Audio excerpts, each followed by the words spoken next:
សួស្តីបងប្អូនអ្នកស្ដាប់ជាទីមេត្រីសូមស្វាគមន៍មកកាន់ podcast ជ្រុងមួយនៃបេះដូងជាមួយនាងធៀងសុជាតាថ្ងៃនេះ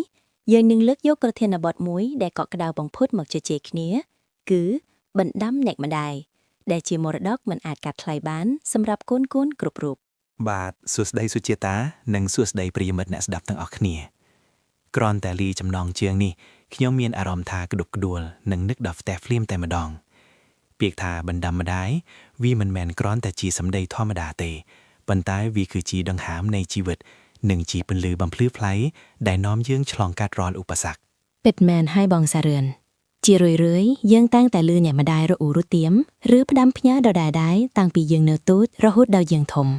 តើបងយល់ថាហេតុអ្វីបានជាគាត់ត្រូវផ្ដាំយើងច្រៃម្ល៉េះទោះបីជាពេលខ្លះយើងគិតថាវាជារឿងដដែលៗក៏ដោយខ្ញុំគិតថាវាចេញពីក្តីបារម្ភដែលគ្មានព្រំដែនម្ដាយដឹងថាពិភពលោកខាងក្រៅវាមិនស្រួលដូចនៅក្នុងផ្ទះទេគាត់ផ្ដាំដើម្បីឲ្យយើងមានអាវក្រោះការពារខ្លួនបណ្ដាំរបស់គាត់គឺជាបទពិសោធន៍ដែលគាត់បានឆ្លងកាត់ហើយគាត់មិនចង់ឲ្យកូនដាវផ្លូវខកឬជួបការលំបាកដោយរូបគាត់កាលពីមុនឡើយត្រូវហើយបងពេលខ្លះកាលយើងនៅក្មេងយើងប្រហែលជាមានអារម្មណ៍ថាធុនថប់នឹងពាក្យផ្ដាំផ្ញើទាំងនោះប៉ុន្តែនៅពេលដែលយើងចាកចេញពីផ្ទះមករត់នៅឆ្ងាយឬត្រូវប្រឈមមុខនឹងបញ្ហាដោយខ្លួនឯងទើបយើងដឹងថាពាក្យទាំងនោះមានតម្លៃជាងមាសប្រាក់ទៅទៀតvàខ្ល้ายជាសំឡេងរោទោក្នុងចិត្តឲ្យយើងភ្ញាក់រលឹកបាទសុជាតាខ្ញុំចាំបានថាមុនពេលខ្ញុំមករៀននៅភ្នំពេញដំបង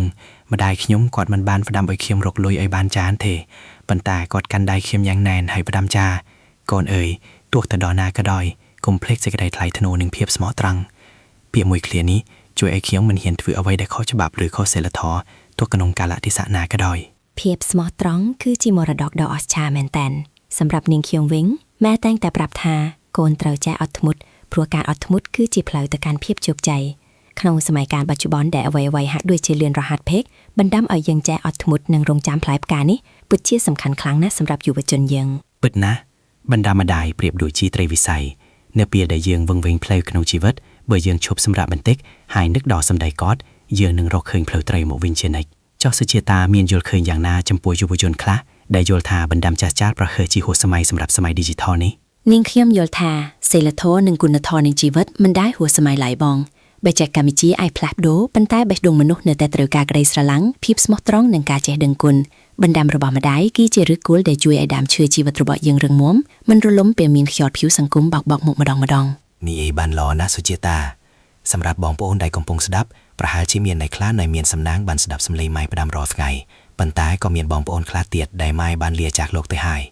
ចំពោះអ្នកដែលលែងមានគាត់នៅក្បែរតើយើងគួរធ្វើដូចម្តេចដើម្បីបន្តរក្សាបណ្ដាំរបស់គាត់ឲ្យនៅមានន័យសម្រាប់អ្នកដែលបាត់បង់គាត់ទៅការរស់នៅតាមគន្លងធម៌ដែលគាត់ធ្លាប់ប្រដៅគឺជាការតបស្នងគុណនិងជាការគោរពបណ្ដាំដ៏ល្អបំផុត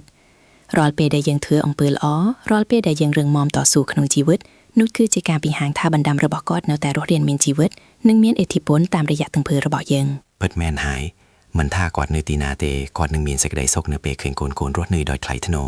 ខ្ញុំចង់លើកទឹកចិត្តឲ្យអ្នកស្ដាប់ទាំងអស់គ្នាបើមានឱកាសក្នុងថ្ងៃនេះចូលទៅអបគាត់ហើយប្រាប់គាត់ថាយើងបានចាំរាល់ពាក្យផ្ដាំផ្ញើរបស់គាត់ទាំងអស់ហើយយើងនឹងធ្វើឲ្យគាត់មានមោទនភាពចាបងគុំចាំដល់ពេលដែលយើងចង់ស្ដាប់ពាក្យគាត់ហើយមិនអាចស្ដាប់បាន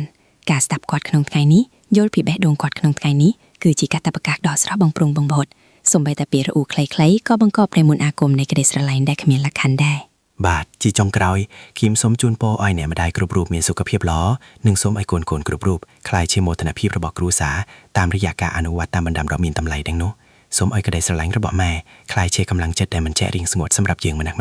អរគុណលោកសារឺសាំងណាសម្រាប់ការចូលរួមចែករំលែកបទពិសោធន៍ដ៏មានន័យនៅថ្ងៃនេះហើយក៏អរគុណដល់ប្រិយមិត្តអ្នកស្ដាប់ដែលបានចំណាយពេលជាមួយយើងកុំភ្លេចជួបគ្នានៅភាគក្រោយនៃ podcast ជ្រុងមួយនៃបេះដូងសូមជម្រាបលានិងសូមមានថ្ងៃដ៏ស្រស់បំព្រងជាមួយអ្នកម្ដាយគ្រប់គ្នា